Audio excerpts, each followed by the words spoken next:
Hello friends, royal chef Sujata ह्या चॅनलमध्ये आपले खूप खूप स्वागत आहे.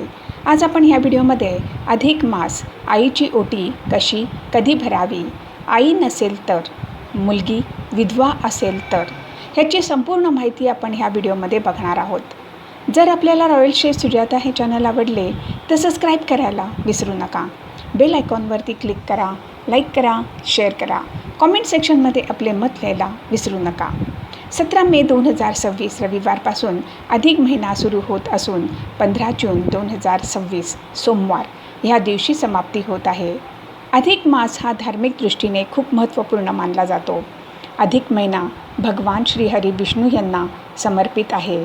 अधिक महिन्यालाच धोंड्याचा महिना किंवा मलमास किंवा पुरुषोत्तम मास असे सुद्धा म्हणतात. अधिक मासामध्ये भगवान विष्णूची भक्ती, मंत्रजाप, दान, पुण्य व आत्मचिंतन करण्यासाठी खूप श्रेष्ठ मानला आहे. अधिक मास हा दर 3 वर्षांनी एकदा येतो. आपल्याला माहिती आहे का, हिंदू कालगणना ही सूर्य आणि चंद्र यांच्या हालचालीवरती आधारित आहे. सूर्यवर्ष हे 365 दिवसांचे असते, तर चंद्रवर्ष हे 354 दिवसांचे असते. यामधील फरक म्हणजे 11 दिवसांचा आहे. हा फरक भरून काढण्यासाठी साधारणत 32 महिने व 16 दिवसांनी एक अतिरिक्त महिना जोडला जातो. त्यालाच अधिक मास असे म्हणतात. यावर्षी खास असे आहे की अधिक मासामध्ये ज्येष्ठ मास पण आहे. त्यामध्ये अधिक मास हा 30 दिवसांच्या ऐवजी 60 दिवसांचा आहे.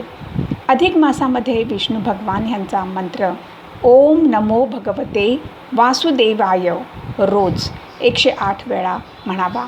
त्याचबरोबर विष्णू सहस्त्रनाम, विष्णू चालीसा, श्रीमद भगवत ह्याचे पठण करणे खूप शुभ आहे. आपण अधिक महिन्यामध्ये सत्यनारायण पूजासुद्धा करू शकता. अधिक मासामध्ये पवित्र नदीमध्ये स्नान करणे शुभ आहे. जास्तीत जास्त दानधर्म करावे. अधिक मासामध्ये 33 वस्तू दान कराव्या. तर 33 वस्तूच का, तर 33 कोटी देव आहेत, त्यामुळे 33 ह्या आकड्याला खूप महत्त्व आहे. अधिक मासामध्ये अनारसाला खूप महत्त्व आहे. ह्या दिवसात किंवा ह्या महिन्यात लेकीला व जावयाला घरी बोलवतात. जावई म्हणजे नारायणाचे रूप मानले जाते. आपण ह्या अगोदरच्या टेक्स्ट किंवा व्हिडिओमध्ये अधिक मासाबद्दल संपूर्ण माहिती बघितलेली आहे.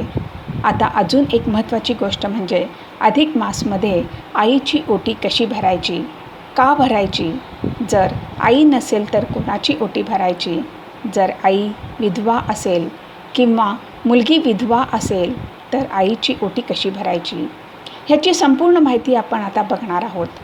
अधिक मासामध्ये मुलीने आईची ओटी भरणे हे खूप शुभ मानले जाते.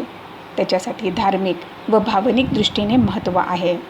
आपल्या जीवनामध्ये आईचे स्थान हे मोठे आहे.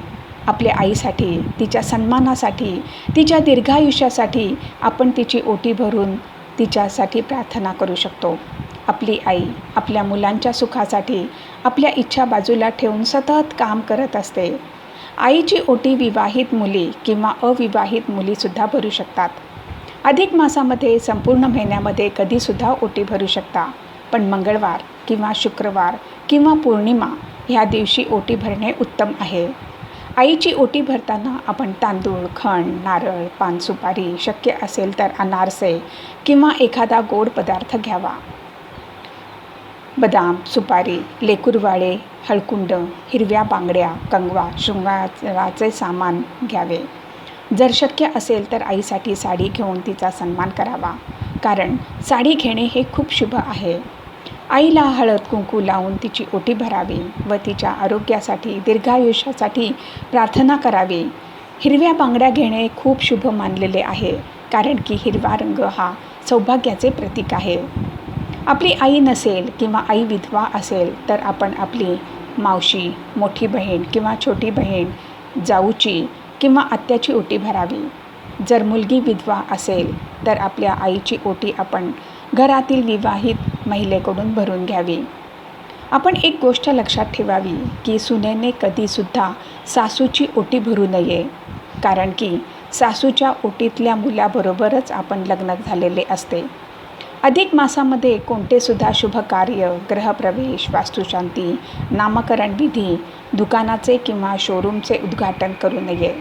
तसेच लग्न, मुंज, साखरपुडा यासारखे विधी करू नयेत.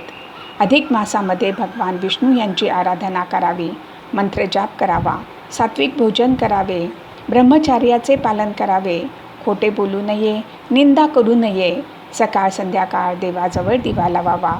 तुळशीच्या रोपाला रोज पाणी घालावे व दिवा लावावा. फक्त रविवारी पाणी व दिवा लावू नये. फ्रेंड्स, जर आपल्याला रॉयल श्री सुजाता हे चॅनल आवडले तर सबस्क्राईब करायला विसरू नका. यापुढे सुद्धा आपण अशीच उपयुक्त माहिती बघणार आहोत. धन्यवाद.